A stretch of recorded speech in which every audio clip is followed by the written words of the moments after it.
अस्सलाम वालेकुम, आदाब, सत श्री अकाल। दोस्तों, मैं अयूब अली अयूबी आम मीडिया की जानिब से आपकी खिदमत में हाजिर हुआ हूँ।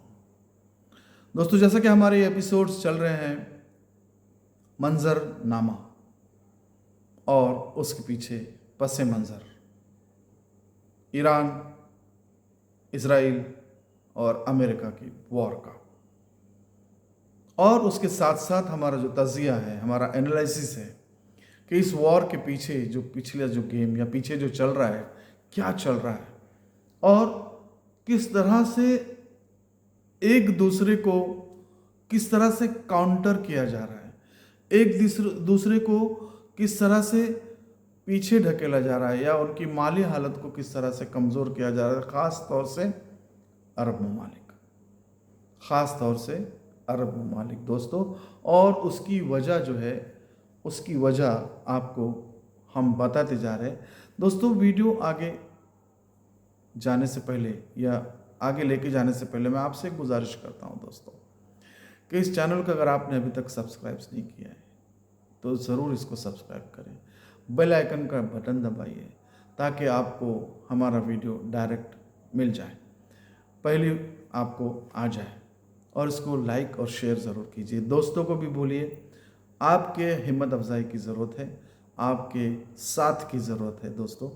हम ये चाहते हैं कि हम आपसे बात करें और आपके भी कुछ ख़यालात, आपके कुछ कमेंट्स हम इसमें अब्जॉर्ब करें या इसमें हम डालें या उसके बारे में हम सोचें, या आप जो भी आप अपनी राय देंगे कि इस वीडियो को किस तरह से होना चाहिए, जो भी कमी है, जो भी इसकी खामियां हैं, वो आप हमें ज़रूर बताइए। और अगर कोई चीज़ आपको अच्छी भी लगी तो उसे भी बताइए ताकि हमें और उसमें हिम्मत आ जाए कि हम इसको और बनाएं दोस्तों। अब जबकि ये जंग 1 महीने से ज़्यादा का अरसा भी पार कर चुकी है, इसमें अभी वो गुजर चुकी है, और इसके इफ़ेक्ट जिस तरह से पूरी दुनिया में हो रहे हैं, इसका अंदाज़ा आप सबों को है। और बहुत से सोशल मीडिया चैनल इस पर काम कर रहे हैं, बहुत से सोशल मीडिया चैनल बहुत अच्छा काम, बहुत अच्छे रिपोर्टिंग कर रहे हैं माशाल्लाह। वाकई उनकी सराहना करनी चाहिए और उनको भी देखना चाहिए।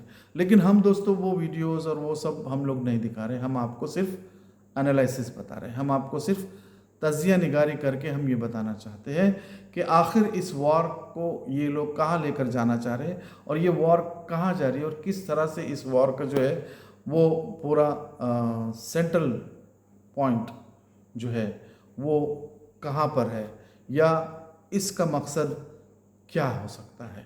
ये हम हमारे एक हिस्ट्री और जिस तरह से हम पढ़ते हैं बुज़ुर्गों को, दोस्तों, हम दूसरे जो इससे पहले जो भी वाक़यात हुए हैं उनको मद्देनज़र रखते हुए हम इन चीज़ों को आपके सामने रखते हैं। जैसा कि हमने नुकसान और फ़ायदे की बातें इस जंग के बारे में आपसे पिछले एपिसोड में कही थी। अब मैं थोड़ा सा इस बात की तरफ आ रहा हूँ कि जीसीसी के हालात किस तरह से बद से बदतर होते जा रहे हैं और इन हालात का जिम्मेदार कौन है। बताइए दोस्तों, ये सवाल है, मैं तो जवाब दे ही रहा हूँ, लेकिन आप भी सोचिए दोस्तों। इसका सबसे बड़ा पहला नंबर जो इसका जो कल्प्रिट जिसको कहेंगे वो है इज़राइल। ये हालात को बनाने वाला, इन हालात तक जीसीसी को पहुंचाने वाला सबसे पहला जो कल्प्रिट है वो इज़राइल, और उसके साथ साथ अमेरिका। क्योंकि अमेरिका जो है यहाँ पर आया, अपने बेसिस बनाए, इन लोगों को सिक्योरिटी देने का वादा किया, इनकी सिक्योरिटी का पूरा जो है मंथली बोलिए या साल का जो भी उनको डॉलर्स में उनकी जो पेमेंट है वो ले रहा है। ये सब कुछ होने के बावजूद ये इनकी सेफ्टी या सिक्योरिटी नहीं कर रहा है, ये बात समझ में आ गई है। तो ये दोनों मिलके, यहूद और नसारा, दोस्तों मैं क्यों कहते रहता हूँ यहूद और नसारा, ये दोनों मिलके किस तरह से इन ममालिक को लूट भी रहे और उनको तकलीफ में भी रख रहे हैं। अब तो हाल ये है कि न इनसे निगलते बन रहा है न उगलते बन रहा है, क्या करें, कैसे हालात में आ रहे हैं। और नंबर 3, और ये भी बहुत बड़े जिम्मेदार लोग हैं यहाँ के हुक्मरान, इन हुक्मरानों ने ये सोचा ही नहीं था कि कभी इस तरह से हालात हो सकते हैं, और उन्होंने ये भी सोचा नहीं था कि ये हमारे कभी नहीं हो सकते, ये हमारे सेफ्टी के लिए नहीं है, ये सिर्फ और सिर्फ इजराइल की सेफ्टी के लिए यहाँ पर ये बेसिस बने हुए हैं। और इस पूरे खित्ते या इलाके या पूरा ये गल्फ, ये जीसीसी कंट्रीज जो है, उनको किस तरह से इन लोगों ने घेरे में लिया हुआ है। दोस्तों, आप तो समझ ही सकते हैं, पूरी दुनिया जान गई है अब ये कि सिक्योरिटी और सेफ्टी के नाम पर अमेरिका ने इनको क्या दिया। आप हालात देखिए, ख़ास तौर से आप देखिए, मैं बात करना चाहूँगा दोस्तों, इसे देखिए तो दोस्तों, इजराइल तो चाहता है, ये तो चाहते ही है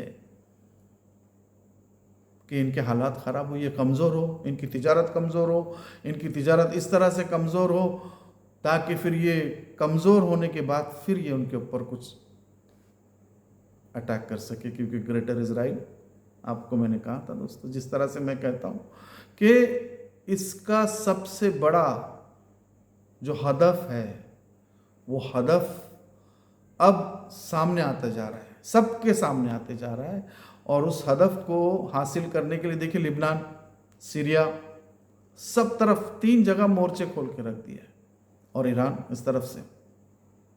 और किस तरह से लिबनान में मासूमों को, बड़े बड़े रिहायशी जो इमारतें हैं, उनको खंडर बना रहा है। किस तरह से ये वॉर क्राइम है, ये कैसा वॉर क्राइम है। बहरहाल हमास भी बहुत अच्छे से उनका जवाब दे रहा है। जिस तरह से कह रहे थे कि हमास कमज़ोर हो गया या हमास ख़त्म हो गया है, लेकिन ये पता चला कि हमास क्या कर सकता है और कैसे हॉर्मुज़ को ईरान ने बंद करके रखा है, जिस पर उसका कब्ज़ा है। ये बात हमारी समझ में आना चाहिए।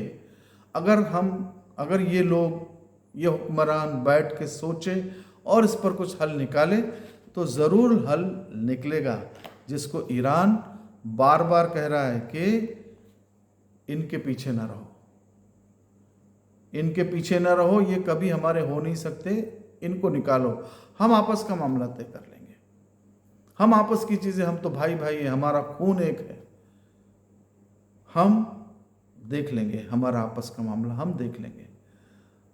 दोस्तों, ये तो चल ही रहा है, हो जाएगा, कहीं ना कहीं तो समझ आएगी। क्योंकि इंसान कब तक मार खाता रहेगा, कब तक झेलता रहेगा। अब ये रिटेलिएट भी नहीं कर रहे, उसका जवाब भी नहीं दे रहे और दे भी नहीं सकते, क्योंकि जैसा मैंने कहा था, जिनके घर शीशे के होते हैं वो दूसरे के घरों पे पत्थर नहीं मारते।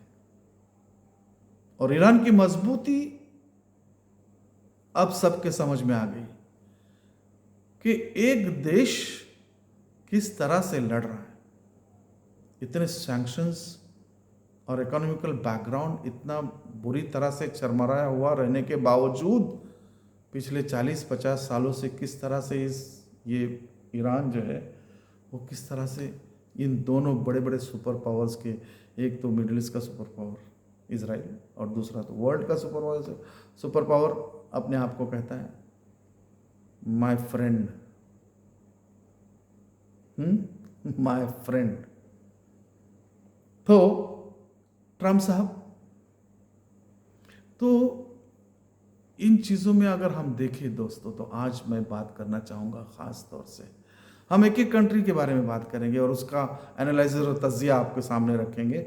आज मैं बात करूँगा दुबई की। दोस्तों, दुबई जिसको एक हेवन कहा जाता था दुनिया का, दुनिया पे कहीं हेवन, सेफ्टी, अमन सुकून, लोग चाहते थे कि दुबई में हम लोग आके रहे। हर आदमी की ये ख्वाहिश थी या ख्वाहिश है कि मैं दुबई में जाऊं, दुबई में रहूं। दुबई का गेटवे जो है पूरे वर्ल्ड के लिए फेमस है। जितना सुकून, जितना आराम, जितनी अपने मर्जी से इंसान जिस तरह से जी सकता है, जो भी आप लेकर जाए वहाँ पे, आपको टैक्स नहीं है, आपको हर चीज़ में सहूलतें हैं और बहुत सारी ऐसी चीज़ें जो आप अपनी मर्ज़ी से वहाँ पे जी सकते हैं, अपने हिसाब से आप वहाँ रह सकते थे और रह सकते हैं।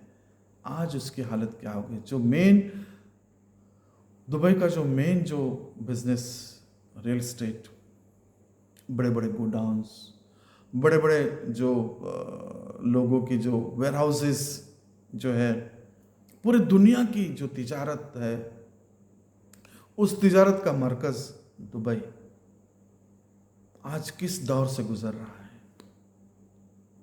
किस तरह से वहाँ के हालात बदलते जा रहे हैं, और लोग ये सोचने पर मजबूर हो रहे हैं कि अब यहाँ पे अमन सुकून या सिक्योरिटी नहीं रही, यहाँ पे सिक्योरिटी अब नहीं रही, हमें कुछ और सोचना चाहिए। और लोग सोच रहे हैं, लेकिन फिर भी हुक्मरान क्यों नहीं सोच रहे?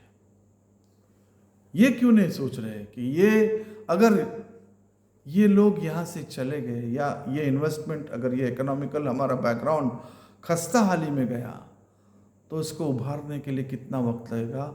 ये लगेगा भी, होगा भी या नहीं होगा, वो तो सारी चीज़ें डिपेंड करती हैं हालात किस तरह से होंगे। लेकिन लोग जब एक जगह से, जब उनके दिल में एक खदशा आ जाता है कि नहीं, अब यहाँ पे सेफ्टी नहीं है, तो बहुत सोचते हैं। ये बड़े लोग जो इन्वेस्टर्स रहते हैं, उनको सोचना पड़ता है, क्योंकि उनको शांति चाहिए, सुकून चाहिए।